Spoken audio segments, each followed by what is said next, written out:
Welcome everyone, and thank you so much for being with us today to hear from our industry partner at Biogen about their AS CSF collection study. My name's Amanda Moore, and I'm the CEO of the Angelman Syndrome Foundation, and I'm so happy that you guys have joined us today to hear more about the importance of this study. I'm joined with two of my friends from Biogen, and please forgive me if I pronounce your names wrong, but Rob Komorowski and Andrew Traub-Childs is with us from Biogen. So I know you don't want to hear from me and you're anxious to hear more about the study, so I'm going to pass it off to Rob. Thanks so much, Amanda, and welcome everyone. Thanks to the Angelman Syndrome community for attending today's webinar, and thank you for your interest in learning more about our CSF collection study. We're really pleased to have the opportunity to share this information with you, and during the time together we'll make introductions and talk a bit about Biogen and our research around Angelman syndrome, and then we'll dive into details related to the Angelman syndrome CSF collection study and end with a Q&A. So let's get started. So to begin, my name is Rob Komorowski. I'm a senior clinical scientist here at Biogen, and I've had the pleasure of supporting this program for almost 4 years now, and feel really lucky to have become part of this really vibrant community.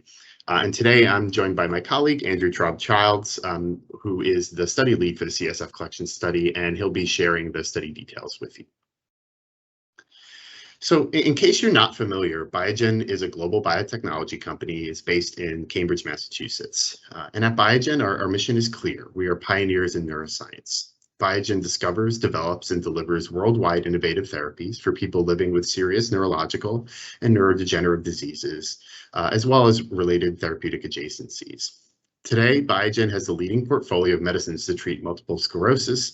It has introduced the first approved treatment for spinal muscular atrophy, commercializes biosimilars of advanced biologics, and is focused on advancing research programs in multiple sclerosis and neuroimmunology, Alzheimer's disease and dementia, neuromuscular disorders, movement disorders, ophthalmology, neuropsychiatry, immunology, acute neurology, and neuropathic pain. So as you may know, Biogen, Ionis, and Roche have formed a collaborative research partnership. And one of the studies being conducted through this collaboration is called the AS CSF collection study, and that's being led by Biogen. This is a study we'll discuss in detail during today's webinar. There's another study conducted as part of this partnership called the Freesia study, and that's being led by Roche. These two studies do not involve any drug. Their purpose is to help design possible drug trials for Angelman syndrome in the future.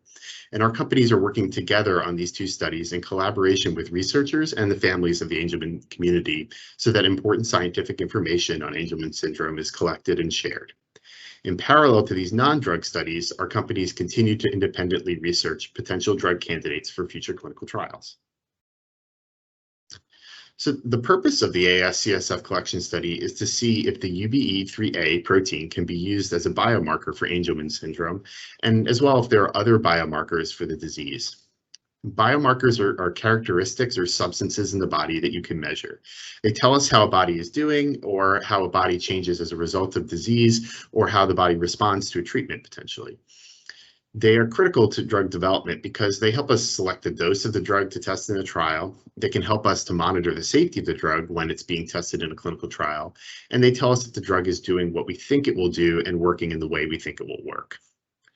Angelman syndrome occurs when there's a problem in the gene UBE3A, and this results in low amounts of UBE3A being made in some brain cells. The reason this is problematic is because UBE3A is needed for correct development of the nervous system, including the brain. So as a result, UBE3A protein may provide a biomarker for Angelman syndrome, but it hasn't ever been measured in the CSF of patients living with Angelman syndrome. Measuring these UBE3A levels, as well as other potential biomarkers for Angelman syndrome in the CSF, will give us an important information into the disease and what can be measured in future drug clinical trials. Because of the involvement of UBE3 protein in Angelman syndrome, we're conducting this CSF collection study. And so now I'm going to hand it over to my colleague, Andrew, to tell you more. Andrew? Thanks, Rob. This CSF collection study was launched back in December of 2019, and enrollment is expected to close at the end of this year in August. The study is being conducted at 5 centres across the US and is looking to enrol approximately 20 Angelman syndrome participants. Unfortunately, enrolment into this study was heavily impacted by the COVID-19 pandemic in 2020. As of today, we've enrolled 4 participants into the CSF collection study, but are still looking for an additional 16. To be eligible to participate in the study, the person you represent must meet all entry criteria. The main 3 are presented here. Firstly, they must have a genetically confirmed Angelman syndrome diagnosis. Secondly, they must be 50 years old or younger. And thirdly, and most importantly, have a planned procedure that will require the use of general anaesthesia or conscious sedation. This procedure must be unrelated to this study and could include, but is not limited to, procedures such as dentistry, GI tube fitting and MRIs. It is not possible to enrol the person you represent without this. If the person you represent is scheduled for a procedure requiring sedation at one of the study hospitals, you will be contacted by the study staff who will explain more detail about the study, what it entails, and ask whether you would like the person you represent to be considered for enrolment. If the study is of interest to you, you will be provided with more information about the study in the form of an informed consent form. Upon reading the informed consent form, if you would like the person you represent to be considered further for the study, you will be asked to sign the informed consent form. Prior to signing the informed consent form, if you have any questions about the study, you'll have the opportunity to discuss these with the study doctor. If you sign the consent form, the person you represent will enter a screening period that may last for about 30 days.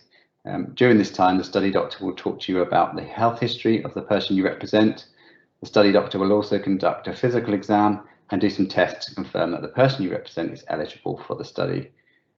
If the study is suitable for the person you represent, they will have a sampling visit after all the screening investments have been completed and they are confirmed to be eligible. This can occur on the same day, but not more than 30 days after the screening begins. During the sampling visit, the person you represent will have a cerebral spinal fluid sample collected through a procedure known as a lumbar puncture. They will also have a blood sample taken from his or her vein for biomarker and DNA assessments. The lumbar puncture will be carried out while the person you represent is under general anaesthesia that is required for the procedure that you already have scheduled. The lumbar puncture should not take longer than 30 minutes, but the person you represent may need to continue to lie down for 60 minutes after the procedure to reduce the likelihood of any discomfort. You and the person you represent will also need to be available for a follow-up contact about 72 hours or 3 days after the sampling visit. The person you represent will usually be discharged following the lumbar puncture once the hospital has confirmed it is safe to do so. The follow-up contact will generally then be conducted over the telephone once you and the person you represent are home. As safety is our highest priority, study participants will be assessed and monitored at the study site and during the follow-up contact for any side effects. The study will not directly help the participant, but he or she will help researchers improve their understanding of Angelman syndrome and help find potential biomarkers for use in Angelman syndrome clinical trials in the future. When a study participant joins a CSF collection study, you will have the opportunity to opt in to place them on a priority screening list. The priority screening list may give the participant the opportunity to screen for a planned investigational study in the future. However, this does not guarantee enrolment, as several requirements would need to be fulfilled prior to enrolling in an interventional trial. We are very grateful to all families who volunteer to take part in research and drug development efforts. As discussed in an earlier slide, there are 5 study hospitals that are conducting the CSF collection study as outlined on this slide. If you are interested in learning more about the study and possible involvement for the person you represent, please contact the location that is most convenient to you. Thank you for your time and attention. We can now open it up to questions. Thank you so much. That was such wonderful information. I think that both the study and the Freezer study is such a crucial study to support biomarkers and endpoints and understanding Angelman syndrome as we move forward and as we get into this really exciting period of having phase 1 trials. Like this is so exciting for our community. So I just have a few questions to ask you guys. As we move forward here, I think we talked a little bit about the actual procedure and the actual procedure will be about 30 minutes. How long, you talked a little bit about this, but how long will the child have to remain under anesthesia after procedure? Because being under anesthesia is sometimes a concern for our community. So just understanding a little bit more of how long they will be under anesthesia after the actual, collection of the CSF sample. Yeah, sure, Amanda, I can take that. So the spinal tap itself should prolong the anesthesia or sedation for about 30 minutes. So relatively 30 minutes after the procedure, yeah.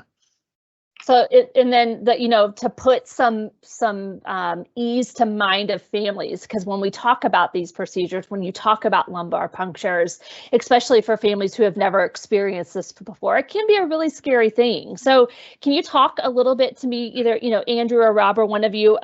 One, is it safe? And what kind of side effects can we expect, or the child expect, or the individual with AS expect from this?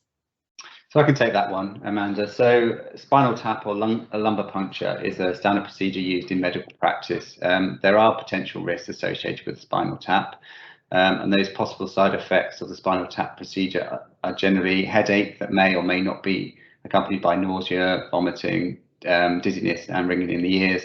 Is caused by the leak of the cerebral spinal fluid after the spinal tap. Also low back discomfort or pain. And then infection and bleeding at the site of the spinal tap. So I'm curious, because a lot of the concerns our families have, with having individuals with Angelman syndrome being nonverbal, how will we be able to tell if there are side effects happening with our children? I mean, outside of the actual vomiting, if they're having headaches, like what if they can't tell me? What's the process there? Yeah, so the guidance we have is that you should monitor him or her and rely on the cues that indicate that they're just not feeling like their usual self. You talked a little bit about the safety follow-up, but how is that conducted, and do they have to come back to the actual hospital site for that? The safety follow-up visit is conducted approximately 72 hours rather after the LP procedure has taken place, when the person you represent has been discharged and is back at home. The study aim is to conduct this visit over the phone. Wonderful. And it is an opportunity for your doctor, your study doctor or designee to check the health of the person you represent. Your study doctor will ask whether the person you represent has had any side effects after they left the hospital following the procedure, and whether any of these side effects are still ongoing. In the rare situation where the person you represent is required to remain in hospital for more than 72 hours following the pre-scheduled procedure and the LP, then the safety follow-up visit will be conducted in person by your study doctor or designee. The hospital stay may be extended for monitoring purposes, which may be a requirement of the pre-scheduled procedure, or may be due to complications resulting from the pre-scheduled procedure or the LP. So the good thing is, in most cases, they won't have to travel, because our families, when it comes to traveling and going back, it's sometimes not fun. So that's good to know that in most cases, hopefully that can be conducted over the phone. So Rob, let's talk a little bit about the samples. So what will happen to the leftover samples? Are they stored, and for how long? Do I have control over how those persons' samples, how they're being used? Yeah, sure. So all the samples will be used for the purpose of the study are outlined in the consent form. It's a bit difficult to determine whether there'll be any leftover sample, and this really will depend on the volume of the sample collected during the study and the extent of the sample analysis required to meet our study goals. So in the event that there is residual or leftover samples, you'll have the option to consent to having these samples used for future scientific research, and this consent is optional. So if you decide not to opt in, this won't prevent the person you represent from taking part in the main study. So any residual samples to be used for that future scientific research will be stored for as long as it's required, or a duration that's dictated by the local, national, or regional laws and regulations. Additionally, as part of the study, a DNA sample will be collected and analyzed, and this will be retained by the sponsor for 25 years, or again, a duration that's dictated by the local, national, regional laws and regulations.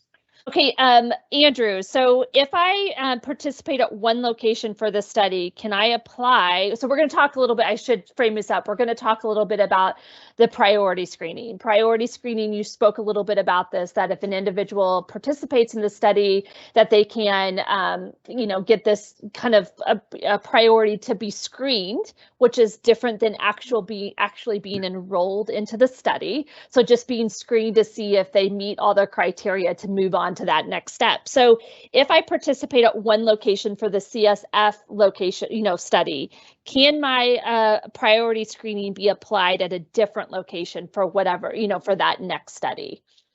Yes, absolutely. All future study locations will honor the priority screening status. Perfect. That's a simple answer. I love it. So one more question about priority screening. How will the person I represent's priority screening status be honored, Rob? Yeah, so when you join the CSF collection study, you'll have the opportunity to opt in to place the person you represent on the priority screening list. And this will be documented in the participant study notes. So the study team will be aware which patients are eligible for priority screening at the start of any interventional trial. IQVIA is helping Biogen conduct the study, and they'll keep a full list of the patients that are eligible for priority screening across all the sites. So Biogen will not have any access to patient identifiers. The tracker will also detail whether the priority screening will take place at the hospital site where the patient is enrolled in the CSF collection study, or whether this will take place at an alternative hospital. Okay, perfect. Andrew, if I don't live near a study site, but the person I represent is having a procedure which requires anesthesia, can I still participate? Yes, yeah, again. So as long as your insurance covers the pre-scheduled procedure to be carried out at one of the study sites, and the person you represent meets all eligibility criteria for the study, then they will be able to participate. Absolutely. Perfect. So I want to just so people kind of understand why some of this is necessary, Rob, when we talk about spinal fluid and, the understanding the worth of that, why is spinal fluid necessary? Couldn't you just take a blood sample from this? Yeah, it's a great question, Amanda. Cerebral spinal fluid, or as we're referring to it, CSF, can provide important information about Angelman syndrome that really can't be seen in the blood or urine or saliva, for that matter. So by collecting a sample of spinal fluid, we'll be able to learn more about Angelman syndrome and be able to better test for potential biomarkers. I have one more question for you guys. I hope it's kind of inundating you with questions today. So, Andrew, I'm someone sitting at home anxious to possibly do this study. If I represent, if the person I represent is not scheduled for a procedure, can he or she still take part? How does that work? No, unfortunately not. A prerequisite of the study is that the participants have to be attending the study site for an already pre-scheduled procedure that requires anesthesia or conscious sedation. The reason for this is to minimize participant trauma, really, and upset, and then also additionally any burden to caregivers, parents, by having to make an additional visit to the hospital purely for the study. And we appreciate that, because that caregiver burden with travel and other ways can be really hard. So I think there's probably a lot more questions I can ask, but I appreciate your time today, understanding this study and getting it out there. COVID has been hard on us in so many ways, but definitely was hard on this study. So, for all the families that are out there listening right now that are interested in this and want to understand more or learn more, one, you can reach out to the foundation. We're more than happy to answer any questions that you may have. Go to clinicaltrials.gov. That's always a great resource to understand about the study, about the research. We also have Angelman Clinical Trials website that has all the information as well. So there's multiple different you can go to learn more about the study. Also, you can call the PIs at the locations and just talk to them. Have a conversation. You're interested in the study. I want to learn more. But this is a really necessary thing for our community, and we've got to have this information in order for us to move forward. So, Rob and Andrew, thank you so much. I want to thank Biogen for the commitment they have to the Angelman syndrome community. It means so much to us, and we're just so thankful for the work you're doing, and we're looking forward to what's come. And I just encourage families that if you're interested in participating, please do. So thank you, guys. Hope you have a wonderful day, and we'll talk with you all soon. Okay. Thanks, Thanks Amanda. a lot, Amanda. Thank you. Bye.